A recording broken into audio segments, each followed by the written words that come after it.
evening, afternoon. Please remain standing as our recent graduate, Danielle Simpson, class of 22, sings the national anthem.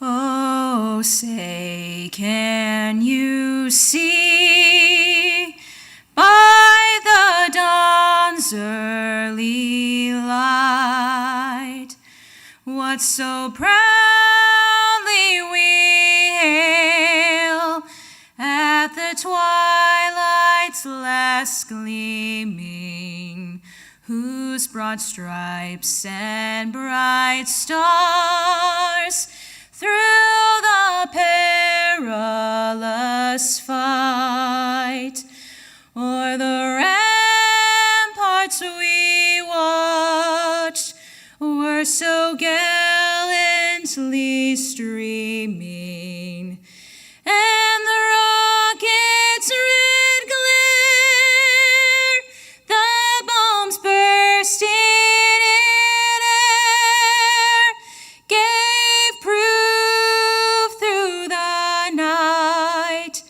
that our flag was still there. Oh, say, does that star-spangled banner yet wave o'er the land of the free and the home of the brave?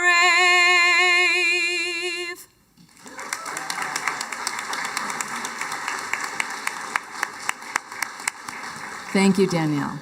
You may be seated.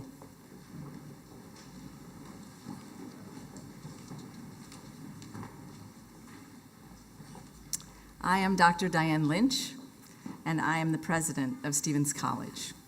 On behalf of the faculty, the staff, and the administration of Stevens, it's my great pleasure to welcome you to the commencement ceremony for the Stevens College class of 2024 in our graduate and online degree programs. Please join me in congratulating them.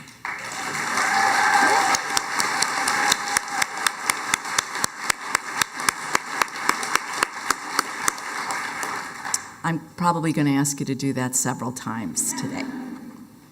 I would like to take a moment to recognize the active duty military and veterans among us. I ask that all of the veterans and military personnel here with us this evening, please stand so we can thank you for your service.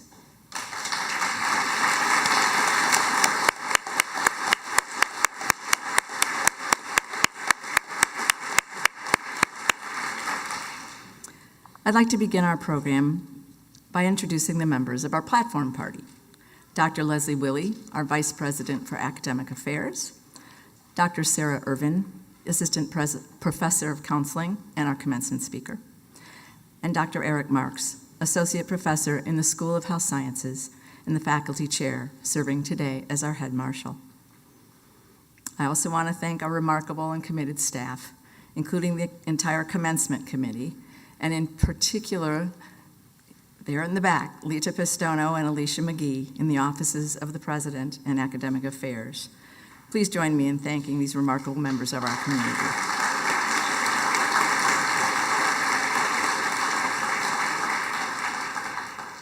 And finally, I ask that you join me in acknowledging and celebrating our families, birth, adopted, extended, associated, and every other configuration and kind, because you are the extraordinary people whose support and love have made it possible for these graduates to be here at this very special moment of great accomplishment in their lives. I'm going to come back to that later, but for right this minute, please join me in thanking our families for being here. And now, please join me in welcoming Dr. Leslie Willey to the podium.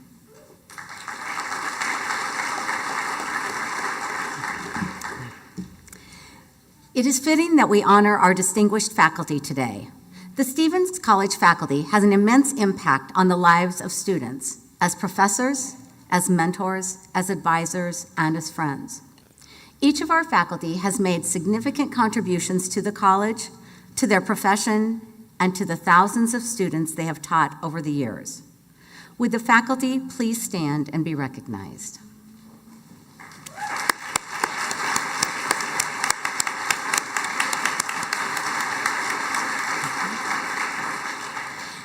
One faculty member who demonstrates excellence in the areas of teaching, advising, and mentorship was selected to receive the 2024 Distinguished Graduate Faculty Award.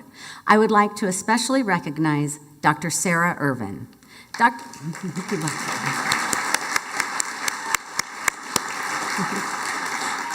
Dr. Irvin is an assistant professor of counseling in the School of Health Sciences and our commencement speaker.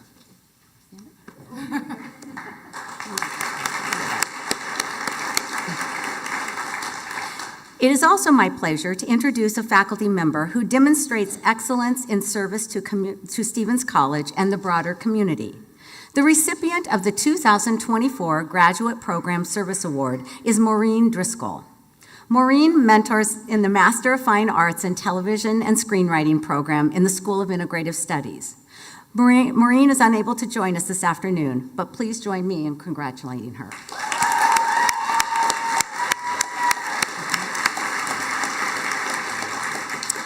Finally, I would like to recognize the contributions of the program directors, Dr. Roseanne Welsh, Director of the MFA in Television and Screenwriting, Dr. Dan Kissinger, Director of the Counseling Program, and Susan Heide, Director of the Health Information Administration Program. Please stand and be recognized.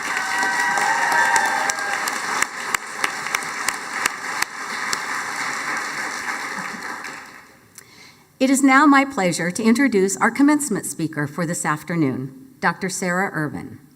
Dr. Irvin, as we said, is an assistant professor of counseling and is the recipient of the 2024 Distinguished Graduate Faculty Award. She received her PhD in counselor education and supervision from the University of Holy Cross in New Orleans.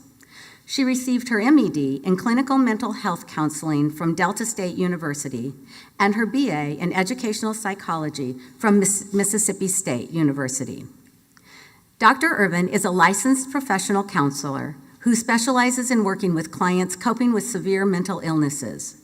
She's also the program chair of the Law and Ethics in Counseling Conference held annually in New Orleans. Dr. Irvin enjoys presenting at state and national conferences on vital topics such as forgiveness, self-care, and counselor supervision. Please join me in welcoming Dr. Irvin to the podium.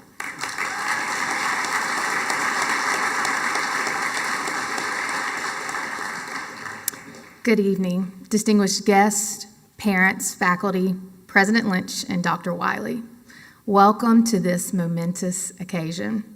Today, we gather not only to celebrate the incredible achievements of individual graduates of the Master of Education in the Clinical and School Counseling program and the Master of Fine Arts in TV and Screenwriting program, but also to honor the collective success of these two exceptional cohorts. Before we delve into this journey that brought us here, let me share a little about a movie called That Thing You Do, written and directed by Tom Hanks. Now, some of our audience members might not be familiar with this gem, but let me assure you, it is a classic worth watching. That Thing You Do is a delightful comedy drama that follows the rise of a fictional 1960s rock band called The Wonders as they experience the highs and lows of fame and success. In one scene, Lenny, the guitarist, asks, "How did we get here?"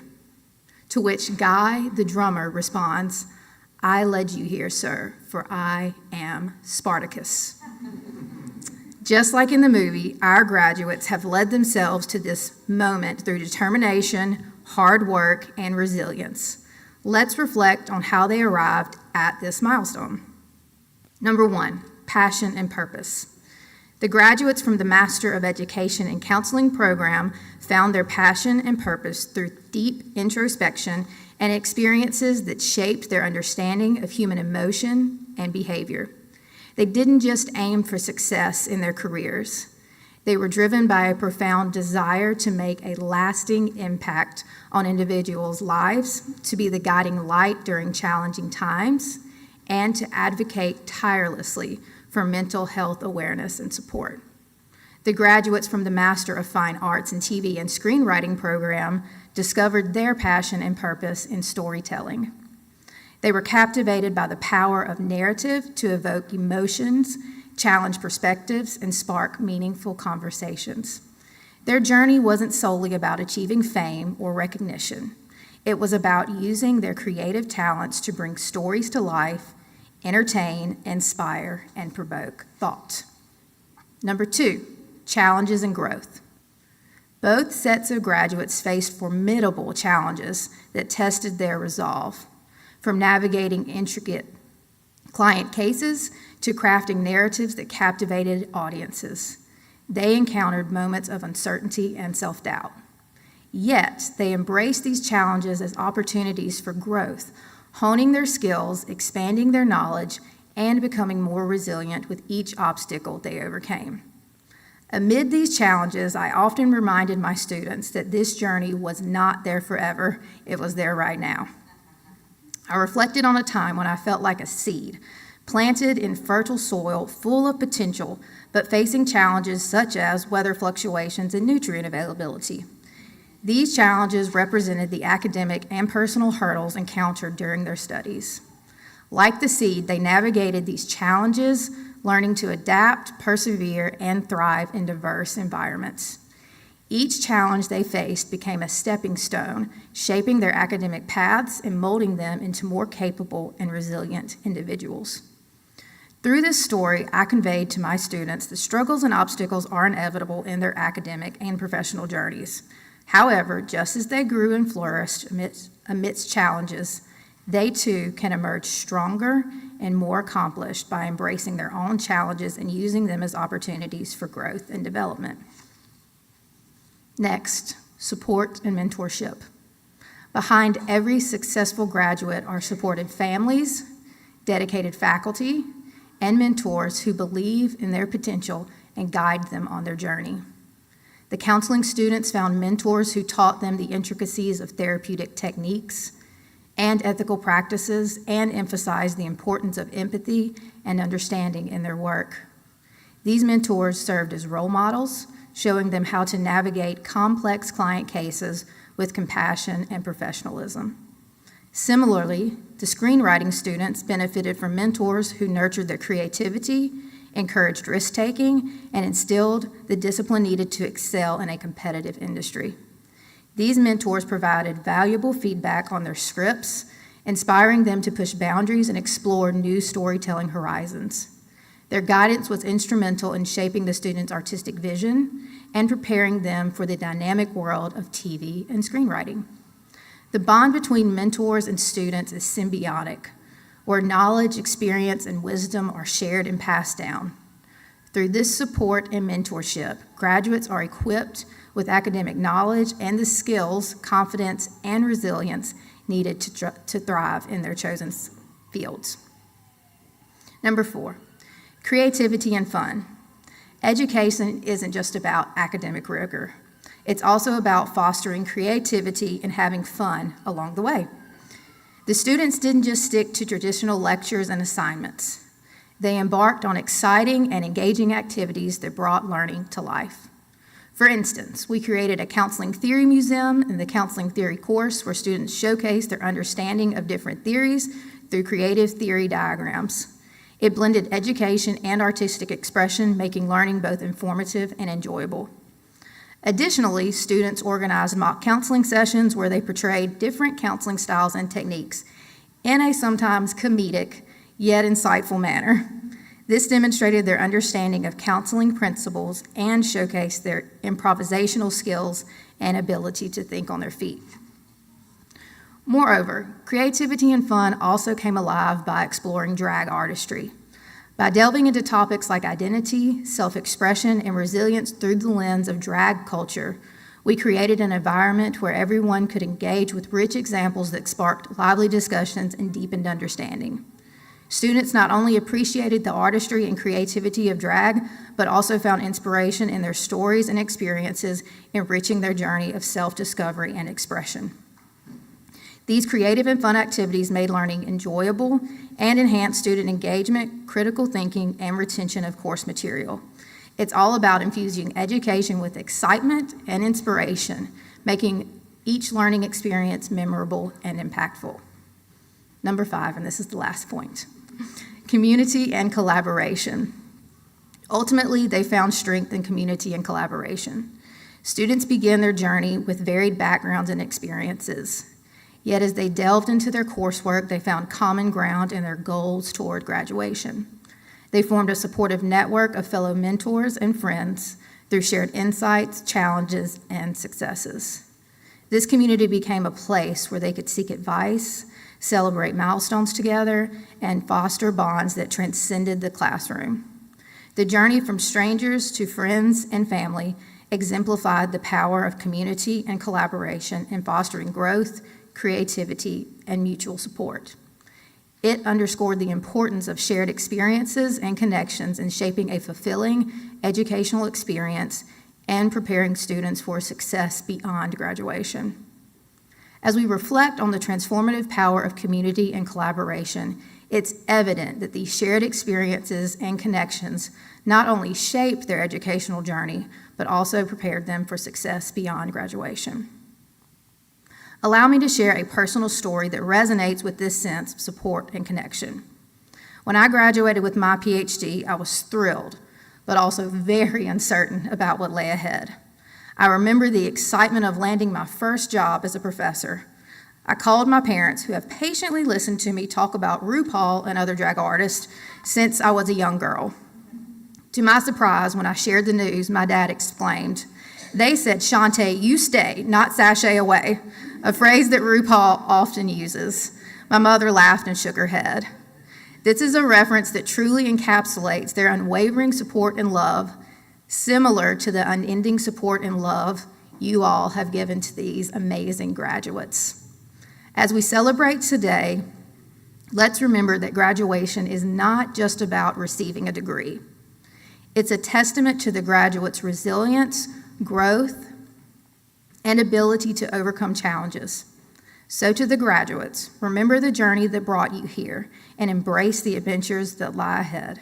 Congratulations, class of 2024. You did it.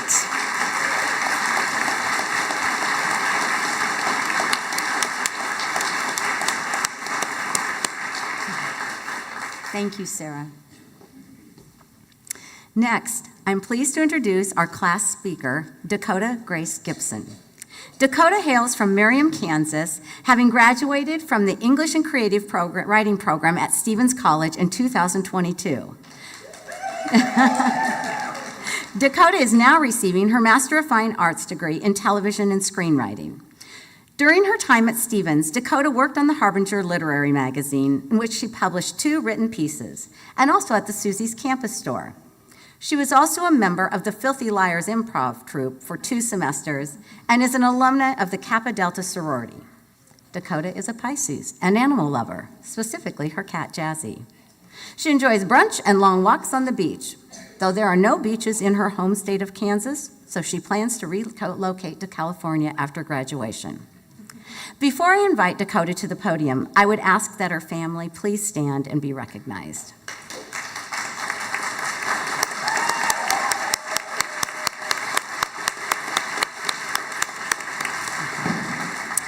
Please join me in welcoming Dakota to the podium.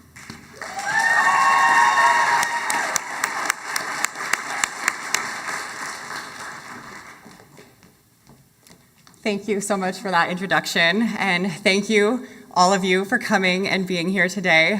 Before I get started, let's just get one more round of applause for all our graduates. We did it, guys. So we have with us today the television and screenwriting program, of which I am a representative, but we are also joined by the education and counseling students. You guys are the real heroes. The rest of us just write stories about them. But as I'm sure you've all gathered by now, my name is Dakota Grace Gibson. I am standing before you today truly humbled and honored to be here as the speaker for this ceremony. Words really can't express the joy and the pride that I feel being here today. But since I'm nothing if not a writer, I suppose I'll give it a shot. When I was growing up, I felt pretty disconnected from myself and the world around me. Movies and TV were my escape. They opened up whole other worlds of adventure and impossibility that made me feel like a part of something bigger than myself. Like it was okay to be different. And even from a young age, I knew I needed to be a part of that. I had to take that feeling and put it back out into the world whatever way I could. Of course, growing up in Kansas, there weren't very many opportunities to do that other than just like writing short stories for my own amusement. I used to say that I was just gonna skip college altogether and move to LA, become a superstar overnight. I think I might have given my mother a heart attack or two with that one, but hey, look at me now, Mom.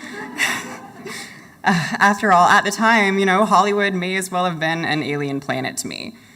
And it was pretty scary, but I knew that taking that leap would be one of the most important things I'd ever have to do. I came to Stevens College wide-eyed and eager, if not a little naive, but truly I left here a different person than I was when I came.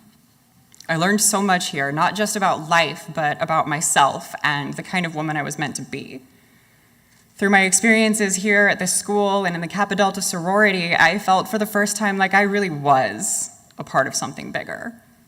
For the first time, my own life had made me feel the way I had always relied on film and TV for. I felt real. I don't think I would have found that anywhere else but here, where powerful women come together to forge the future together, here, where I learned what it means to be powerful. Stevens is truly like a second home to me, and it now holds a doubly special place in my heart as my alma mater twice over.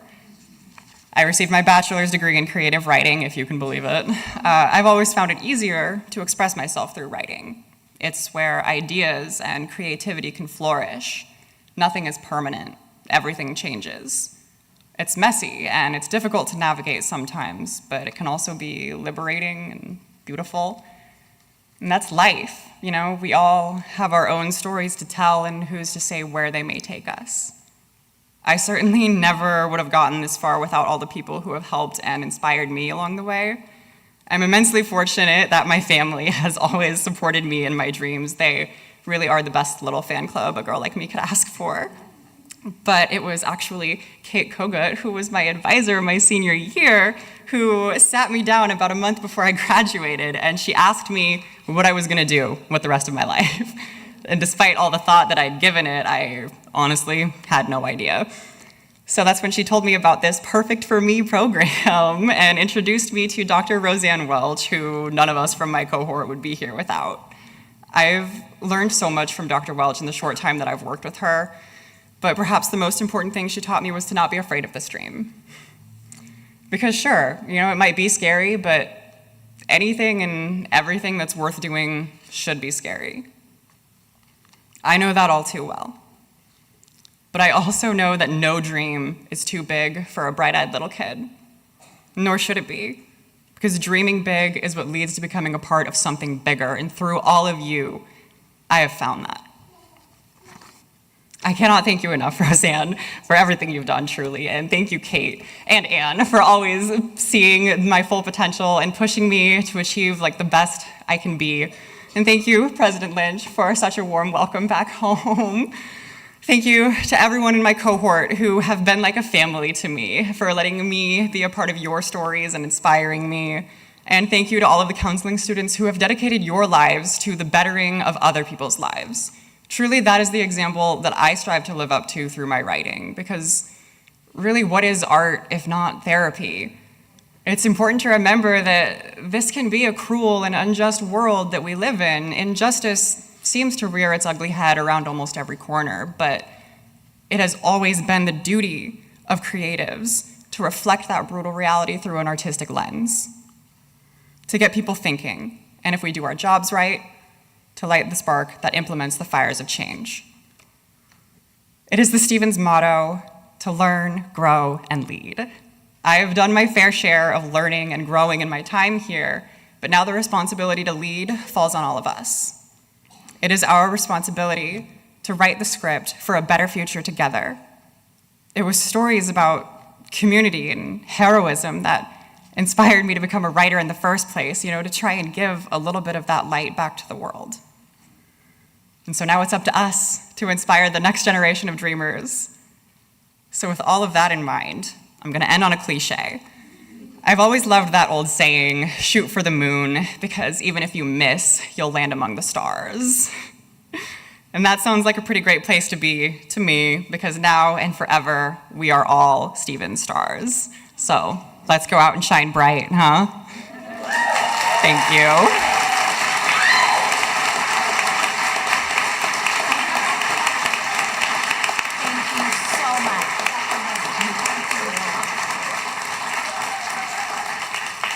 Thank you, Dakota. Congratulations. And congratulations to all of you. So now, as Vice President for Academic Affairs, it is my pleasure to present today's candidates for degrees. Will the candidates for the Master of Education please stand and be recognized?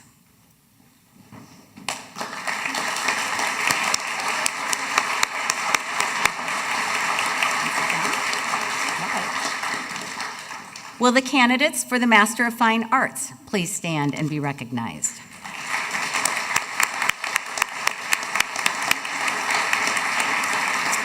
You can be seated. You can be seated. Professor Rob Doyen will announce each candidate who crosses the stage to receive a diploma. Graduates with blue and white cords signify membership in the Pinnacle Honor Society, the honor society for non-traditional students. Before Professor Doyen begins, I ask that all candidates for degrees stand so that President Lynch may confer your individual degrees. President Lynch, on behalf of the faculty, I present these candidates for conferring of degrees.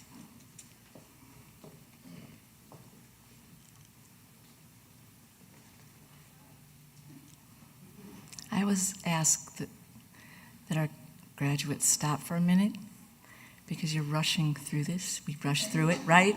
And you're going to walk out there and you're going to be like, it's over. I missed it. And so I do. I just ask you to stop for just a moment and recognize that at this moment, and it's ritual matters. At this moment, your degrees have not yet been conferred. You've earned them, to be clear. But nonetheless. And in a moment, after I say a few special and important words, you will have earned and been conferred those degrees. And I know you have earned them. So, words change us. These words will change you. By the authority of the state of Missouri, given to the trustees of Stevens College, and entrusted to me by them, I hereby award to you, upon recommendation of the faculty, the degrees that you have earned during the course of your studies at Stevens College, with all of the rights, privileges, and responsibilities thereunto appertaining, in token whereof you shall be given diplomas. Graduates, you have been conferred, and you may now move your tassels from right to left. Please join me in congratulating the class of 2024.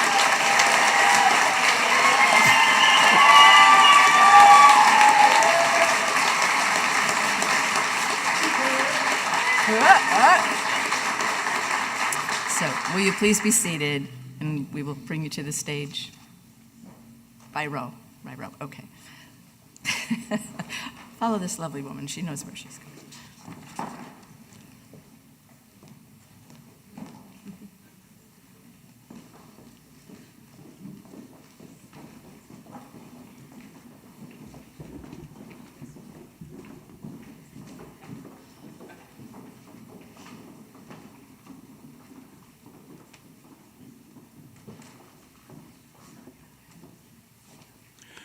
Dejira Tali Aaron, Master of Education in Counseling.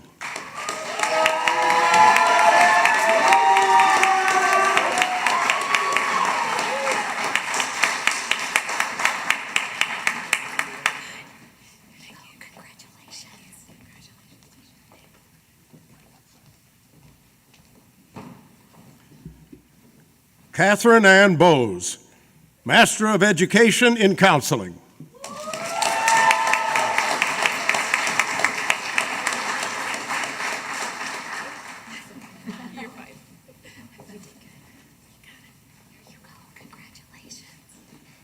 Michelle L. Haas, Master of Education in Counseling.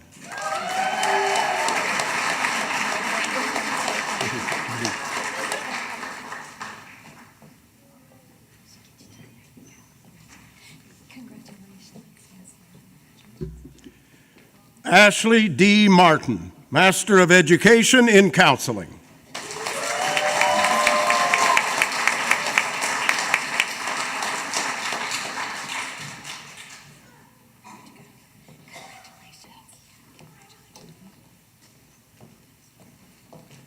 Jennifer Catherine McIntyre, Master of Education in Counseling.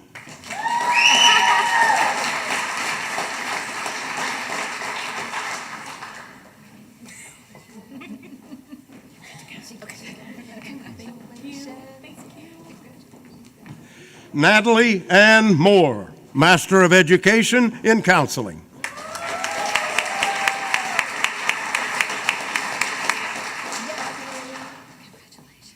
Amy Jo Pascalia, Master of Education in Counseling.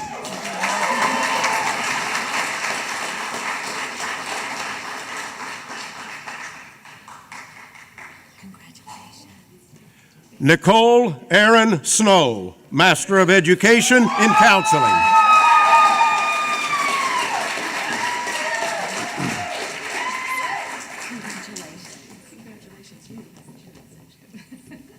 Dakota Grace Gibson, Master of Fine Arts in TV and Screenwriting.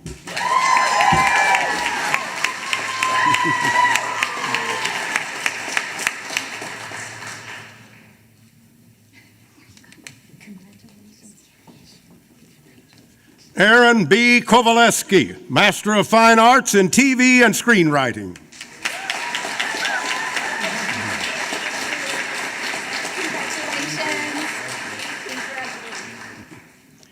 Julia Kramer, Master of Fine Arts in TV and Screenwriting.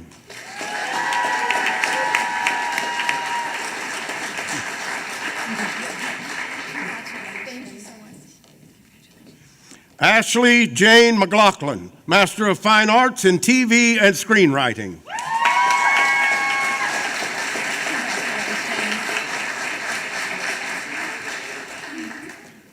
Gwendolyn Jeanette Ogle, Master of Fine Arts in TV and Screenwriting.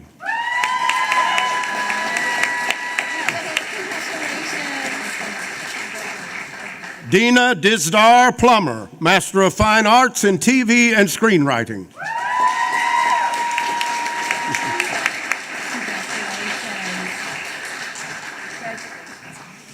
Tiffany Rice Schaefer, Master of Fine Arts in TV and Screenwriting.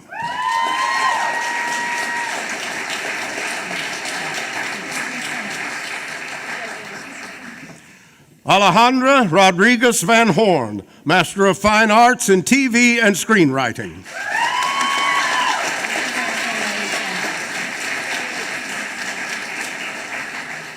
Corey Luco Wagner, Master of Fine Arts in TV and Screenwriting.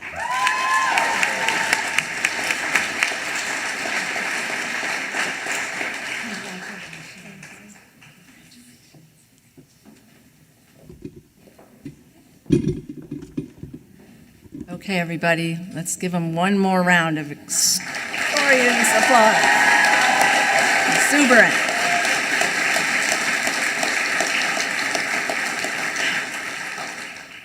So, there are so many amazing benefits of being the president of Stevens College. This is my 15th year. Thank you. One is, yes, I never get parking tickets on campus, which is no small thing in downtown Columbia, Missouri. Another is that I have found a job, the kind of job that I urge you all to insist upon, one that challenges, inspires, exhausts, and enriches me every single day, one that is my life's work. And the third thing is that I do get to be the last person who actually speaks with you today. Hard act to follow some of this, but that's okay. I'm supposed to give you a charge, which is a very medieval kind of strange authoritarian thing that has nothing to do with me. And I'm supposed to send you off with some kind of words of wisdom that will resonate with each and every one of you. A daunting assignment, as you could imagine. I'm tempted to just say what Dr. Irvin and Dakota said. Just that. I'm good. And you're thinking, that's okay, you could do that, but no, I'm not. Because what I do have to offer, perhaps, is some advice about what to do next. Because you're here at commencement, right? And it means it's time to commence. It's time to do this. I know you've been doing it, and I think you should do that beginning on June 1st. I got my PhD when I was 42 and had 4 children. I wish somebody had said this to me. Between now and June 1st, I think you need a break. I think you need to exhale. I think you need to relish the fact that you will no longer startle awake at 3 a.m. and think, oh, I have to get up and do my homework. I have to write my script. I'm going to have an exam. Right? Yeah, right? As of this moment, as the president of your new or long-standing alma mater, I hereby give you permission to roll over and go back to sleep. Right? And did you hear the hoo-hoo? Everybody in your lives will benefit from that. Everyone. The second thing you need to do is to dedicate 2 solid weeks to paying back those who love you and supported you and made your presence here today possible. And I don't mean with gifts or words or cards or dinners out, maybe dinners out, but I mean with attention. I mean with focus and listening and laughing at their jokes and staying off the phone whenever they're in the room. I remember in grad school, my son was little, and I remember him vividly going, "Mommy, mommy, mommy, mommy, mommy, mommy, mommy, mommy," right? And I'd say, "Did you watch Sesame Street?" Right. And I said to him as he grew up, "Do you remember that?" He said, "No, I just remember watching a lot of Sesame Street." So again, I charge you to stay off your phone for a couple of weeks when your family members and your loved ones are in the room. You owe them. You owe them. And I'm pretty sure they all miss you like crazy. We have a bad habit. Counselors know this, but we all know this. We have a bad habit as human beings of saving our worst for the people we love, because they will love us anyway, and they will forgive us our sins and our omissions. And they will, but it doesn't mean that they also couldn't use a little tender loving care. After all of your late nights online with classmates, all those weekend afternoons writing scripts and working with clients instead of going to the movies with the people you love. The most valuable gift we have to give is our time and our attention. For 2 weeks, I advise you, I urge you to put away your phones. I told this to another group one time, and afterwards one of the grads came up to me and she said, "Are you serious about that? Like 2 weeks?" I was like, "Yeah, it'll make them so nervous. Every time they come in the room, you're like, right. And make unfaltering eye contact with those you love most, just to make them really nervous. Laugh every time they say anything. And one last piece of advice, channeling both Dr. Irvin and Dakota, and that is don't stop learning. And I don't mean the kind of learning that happens while you're busy doing everything else. I mean real, focused, on purpose, it takes time learning. Real learning is just like exercising. You know, you can tell me all day long that you run around and you walk and you never take the elevator, and if you're one of those people, really, why? But it's not the same as going to the gym on a regular basis and being intentional and focused and organized about it, is it? No. It happens while we're doing something else. And learning is just as important as exercising, because obviously you're exercising another part of your incredibly important body. So here's a few things I would suggest. Take a book with you everywhere you go. Everywhere you go. I'm a big believer in the hard copy kind. I'm a big believer like the touch and the feel, and it's not just because I'm old, it's because we're moving into AI and everything's going to get digital, and I think we need to have things to touch. But on your laptop or your Kindle, instead of getting on your phone to check your messages or heaven forbid TikTok, spend the time reading. Commit to reading at least one book a month. They can be little books.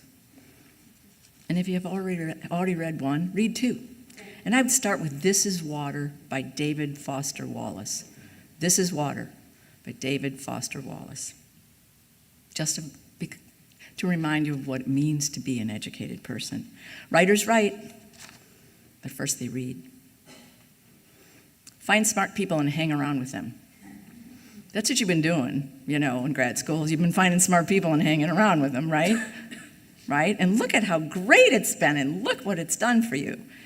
Faculty are smart people who are willing to continue to talk to you. So make sure that you stay in touch. I am going to talk about AI in a minute. I am. But you can start with a chatbot. I recommend humans. Humans who like to talk about big ideas and crazy plot twists and human challenges and foibles and vulnerabilities. And I'm certain each of you would love to hear from each other, and I know our faculty would also love to hear from you. Third, cultivate your humanness, which I know is supposed to be humanity, but really it's about humanness, like being human. It's been a few busy years. Whatever your politics, we had the Trump years. Didn't see that coming. Then we had a global pandemic. Totally unexpected, didn't see that coming. Then we had whatever you chose to call what happened on January 6th. Looked a lot less like anything I saw coming than I expected. Then the writer's strike in Hollywood. Yeah. And that one isn't the same as a global pandemic and a challenge to the democracy. But what it is a little sci-fi-ish, when one of the demands of the studios, or the agreements of the studio, was that writers like some of you cannot be replaced with machines. That's a moment, right? That's a moment in our culture and in our history. It says no AI scripting or treatments allowed. It's a 3-year contract, at least for now. Here in higher education, lots of colleges and universities have announced that using AI is cheating. Not allowed. Turns out copying from the machine is even more of an infraction than copying from your roommate, because the machine is much more likely to get an A. At the same time, last time we checked, about 45% of students say that they have used AI to write a paper. And I've been in this business a long time. When you got 45% of students who say they've done something that they know they're not supposed to do, it means everybody's done it, and some of them are just going to admit it, and some of them are not. And have you tried Call Annie? Those of you who are therapists, Call Annie. You know what, Call Annie? Redheaded bot, really? Redheaded bot. You can talk to her as a motivational coach, your personal chef, your fitness coach, your counselor, who can talk to you about anything you want: workplace conflict, career advice, relationships. And once you get used to her, people find that they start believing that she cares. She's a machine. And she simulates caring. And that's a tricky emotional space to be in, as we all know. So what do? Remember what it means to be human. You are storytellers. You are counselors. You tell stories about the world in ways that no machine will ever be able to tell them. Formulaic, you bet. Some movie scripts, maybe. But we know that AI is not creative. And if there is anything you are, it is creative. Our humanity in all its messy, emotional, wildly imaginative, and angst-ridden reality is not only our most profound contribution to those around us, in the emergent and disruptive world of AI, it is our superpower. That's my final charge to you today. Cultivate, nurture, protect, embrace, talk about your humanity.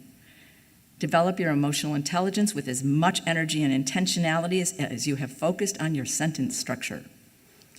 Experiment with the tools. Ask ChatGPT to write a script treatment. If you haven't, you should. You just need to, because it's a tool, and it isn't going away. Create images using Sora. Anybody look at Sora? Okay, yeah, Sora, like here she's walking down the street and there's a dog and there's a whatever, and you'd forget her fingers don't work. But it's early, right? Decide whether you think it's art. Click in with the AI therapy apps and benchmark the responses to the issues in your practice. See what it says. Think hard about what the machine is doing and develop clarity about what it will never be able to do. That's our claim to human fame, and it's going to be central to our purpose and our opportunity. So that's it.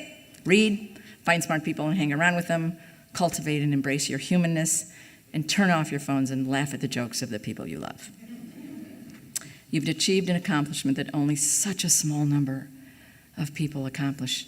We tend to think that people around us are like, everybody's like the people around us. We tend to sort of extrapolate that, oh, everybody must be like us. I promise you that is not the case as you sit here today. Somewhere around 16 or 18%, I didn't check it today, of people in this country have graduate degrees. You have now become the most educated people in the country among them. You've earned a break, and I hope you take one. And then I hope you step up into the unexpected adventures of your highly educated and uniquely human lives. I wish you all the best. Congratulations.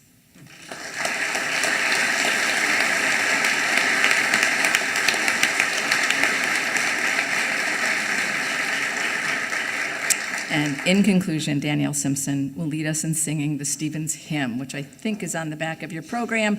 And if you will sing along, that will make you true alumna. And then I ask that the audience remain at your seat as the students, as the parade here and as the students process out.